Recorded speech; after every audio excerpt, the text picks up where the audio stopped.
राजकुमार नहीं, श्राप है अपने वंश के लिए। वो आवाज कहीं ऊपर से गूंज रही थी, जैसे बादलों के पार कोई श्राप बोल रहा हो। तू कभी भी अपने परिवार का बदला नहीं ले पाएगा। तू सिर्फ किस्मत का मजाक बनेगा। नवांगन राज्य की राख में अकेला खड़ा था राजकुमार क्षितिज। उसकी आंखों के सामने उसका घर जल रहा था। सामने आ! कौन है तू? क्षितिज की दहाड़ बिजली की तरह फटी। उसने तलवार निकाली, आसमान की ओर इशारा किया। तेरी तलवार, तेरी शक्ति, आवाज फुसफुसाई। सब राख हो चुके हैं। क्षितिज घुटनों के बल गिर पड़ा। चारों ओर बस धुआं। तभी एक झटके से उसकी आंख खुली। वह किसी छोटी सी झोपड़ी में था। मैं कहां हूं और ये सपना? ये क्या? तभी बाहर से आवाज आई। छोटे। दरवाजा धड़ाम से खुला। अमृता, क्षितिज की सबसे बड़ी बहन, दौड़ती हुई आई। तुम जग गए। तुम 1 साल से सो रहे थे। क्षितिज ठिठक गया। 1 साल? दीदी, पिताजी कैसे हैं? हमारी बहनें, जीजा जी, वो सब कहाँ हैं? अमृता की आंखों में आंसू भर आए। कुछ नहीं बचा क्षितिज, कुछ भी नहीं। पिताजी, हमारी बहनें और हमारा पूरा नवांगन साम्राज्य जलकर खाक हो चुका है। क्षितिज की आंखों में दर्द के आंसू उमड़े, फिर वही आंसू गुस्से से लाल हो गए। मेरी आंखों के सामने उन अग्नि ड्रैगनों ने हमारा साम्राज्य जला डाला। उन अग्नि ड्रैगनों को नहीं छोड़ूंगा। अमृता ने जवाब दिया। अग्नि ड्रैगन हमारे दुश्मन नहीं है। हमारा दुश्मन वो है जिसने उन्हीं ड्रैगनों से हमारे साम्राज्य पर हमला करवाया। क्षितिज का उबलता क्रोध धीरे धीरे बैठा। दीदी, क्या अग्नि ड्रैगन ही सबसे ताकतवर होते हैं? अमृता ने समझाया। ड्रैगन 7 तरह के होते हैं।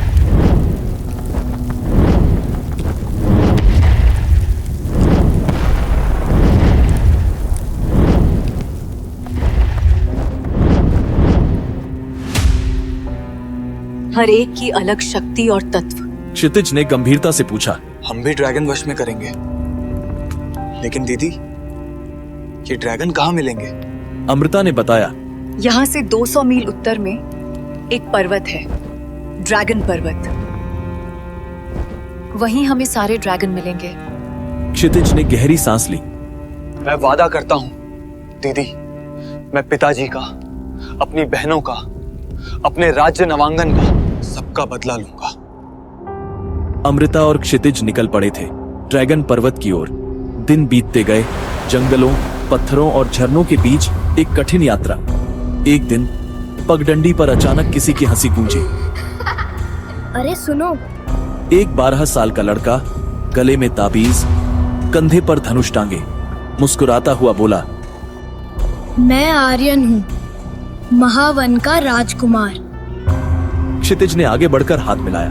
क्षितिज कभी नवांगन का राजकुमार था। आर्यन की मुस्कान थोड़ी धीमी पड़ी। सुना था वहाँ सिर्फ राख बची। क्षितिज की आवाज भारी हो गई। हाँ, राख और एक प्रतिज्ञा। आर्यन मुस्कुराकर बोला। प्रतिज्ञा निभाने के लिए साथ चाहिए होगा ना? आज से मैं तुम्हारा छोटा भाई। अमृता हंस पड़ी। अरे, अभी मिले हो और अब भाई भी बन गए।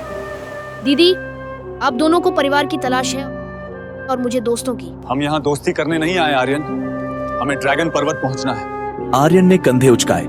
तो चलिए, रास्ता तो एक ही है ना। तीनों ने सफर जारी रखा। सूरज सिर पर चढ़ा ही था कि अचानक एक तेज व्यंग्य भरी आवाज हवा में तैर गई। वाह, आजकल कोई भी उठ के चला आता है ड्रैगन ढूंढने। तीनों ने मुड़कर देखा। एक चमकदार सुनहरी कवच में लिपटी राजकुमारी उन पर सवार आ रही थी, लाल ड्रैगन की पीठ पर बैठी हुई। वो थी राजकुमारी प्रियंका, वायुपुर की उत्तराधिकारी। आंखों में गर्व, होठों पर तिरस्कार भरी मुस्कान। तुम लोग अपना समय बर्बाद मत करो, उसने कहा। ड्रैगन को वश में करने के लिए हुनर और ताकत चाहिए, जो तुम तीनों में है ही नहीं। क्षितिज की आंखें सुलग उठी। जुबान संभालो राजकुमारी। अमृता बीच में आई। सफर लंबा है और ताकत की बातें करने वालों को पहले खुद अपनी आजमानी चाहिए। प्रियंका ने भौहें उठाई। ठीक है, देखते हैं किसके शब्दों में दम। तीनों ने एक दूसरे की ओर देखा और बिना कुछ कहे कदम बढ़ा दिए ड्रैगन पर्वत की ओर। सप्ताहों की यात्रा के बाद अंततः उनके सामने वह पर्वत था, अग्नि ड्रैगन पर्वत। आसमान में लाल, नीले, हरे, सुनहरे ड्रैगन उड़ रहे थे। ड्रैगन को वश में करने के लिए हर योद्धा अपने खून की एक बूंद छटवाता। जैसे ही बूंद ड्रैगन की जीभ छूती, आंखें चमक उठती और बंधन बन जाता। आर्यन ने हंसते हुए कहा, देखो यूं। उसने अपनी उंगली काटी। एक छोटा अग्नि ड्रैगन पास आया। खून की बूंद चाटते ही उसकी आंखें अंगारे की तरह दमक उठी। अब तुम्हारी बारी भाई। उसने उत्साहित होकर कहा। क्षितिज आगे बढ़ा। एक लाल ड्रैगन उसकी ओर देखता है और फिर सिर मोड़ लेता है। दूसरा कुछ पल ठहरता है, फिर उड़ जाता है। तीसरा बिना देखे दूर हट जाता है। क्षितिज की मुट्ठियां ढीली पड़ गईं। वह पत्थर पर बैठ गया, थका पर टूटा नहीं। शायद मेरे नसीब में कोई ड्रैगन नहीं है। अमृता ने उसका कंधा थाम लिया। धैर्य क्षितिज, कभी कभी सही साथी देर से आता है। सूरज ढल गया था। क्षितिज पत्थर पर बैठा बस आसमान देख रहा था। तभी उसके पैरों के पास कुछ हिला। एक छोटा सा सफेद जीव, मानो किसी मुर्गी का चूचा, पर उसके छोटे पंखों पर नन्ही ज्वालाओं जैसी लकीरें थीं। क्षितिज मुस्कुराया। अरे तू तो खुद बच्चा है, जा अपनी जिंदगी जी। वो बेबी ड्रैगन धीरे धीरे उसकी ओर बढ़ा। क्षितिज झुककर उसे उठाने ही वाला था कि वो पत्थर के पीछे छुप गया। क्षितिज हंस पड़ा। लो, अब ये भी भाग गया। थका हुआ क्षितिज वहीं पत्थर पर लेट गया। धीरे धीरे वही नन्हा सफेद ड्रैगन वापस आया। उसने क्षितिज के पैरों के पास जमा हुए खून की पतली धार देखी और अपनी छोटी सी जीभ से उसे चाट लिया। क्षितिज को सपने में लगा जैसे कोई ठंडी हवा उसके भीतर उतर रही हो। भारी शरीर अचानक हल्का हो गया। उसी समय अमृता वहां पहुंची। क्षितिज! अमृता चीख पड़ी। क्षितिज चौंक कर उठ बैठा। क्या हुआ दीदी? अमृता का चेहरा पीला था, आंखों में भय। क्या इस बेबी ड्रैगन ने तुम्हारा खून चाटा? क्षितिज ने अपने अंगूठे की तरफ देखा। घाव गायब था। शायद हाँ दीदी, लेकिन क्यों? अमृता की आवाज कांप उठी। ये कोई साधारण ड्रैगन नहीं है। ये सोम वंश का ड्रैगन है, सर्वोच्च जाति का देव ड्रैगन। क्षितिज के पैरों तले जमीन खिसक गई। आर्यन फुसफुसाया, सोम ड्रैगन। प्रियंका हक्की बक्की रह गई। ऐसे तो सिर्फ 10 हैं। अमृता की आंखें भीग गई। इसे हल्के में मत लेना छोटे, ये देवताओं की आत्मा है। क्षितिज ने गहरी सांस ली। तो क्या ये मुझे चुन रहा है? वो नन्हा सफेद ड्रैगन उसकी आंखों में देखता रहा, शांत पर अथाह। क्षितिज ने प्यार से हाथ बढ़ाया। अगले ही क्षण एक चांदी की लपट उसके हाथ पर दौड़ी। आह! क्षितिज पीछे गिर पड़ा। हथेली पर ठंडी आग सी जलन। प्रियंका ने पास से दवा फेंकी। सावधान रहो, ये भरोसा छीना नहीं जाता, कमाया जाता है। अमृता ने झुककर उसका माथा सहलाया। ये तुम्हें परख रहा है क्षितिज। धीरे धीरे सब लोग अपने अपने कोनों में विश्राम करने चले गए। क्षितिज पेड़ के नीचे बैठा अपनी जली हुई हथेली थामे सोच में डूबा था। तभी वही छोटा सफेद सोम ड्रैगन चुपचाप उसके सामने आ खड़ा हुआ। क्षितिज मुस्कुराया। तुम लौट आए? ड्रैगन पास आया, उसकी हथेली को हल्के से छुआ। ठंडी चांदी सी सांस उस घाव पर बिछ गई। दर्द जैसे पिघल गया और तभी क्षितिज ने भीतर एक मधुर आवाज सुनी। किसी ने कहा, मैं तुमसे बोल नहीं रही, तुम सुन पा रहे हो? क्षितिज ने चौंक कर इधर उधर देखा। कोई नहीं था। आवाज उसके मन में थी। मैं कैसे सुन पा रहा हूं? सोम ड्रैगन मन से बोलते हैं। वह आवाज फुसफुसाई। तुम्हारा नाम? मेरा नाम नहीं है, आवाज शांत थी। पर मैं एक लड़की हूँ। क्षितिज हल्के से मुस्कुराया। तो फिर मैं तुम्हें एक नाम दूं? ड्रैगन और पास आ गया। कौन सा नाम तुम्हारे मन में पल रहा है? मेरी सबसे छोटी बहन का नाम था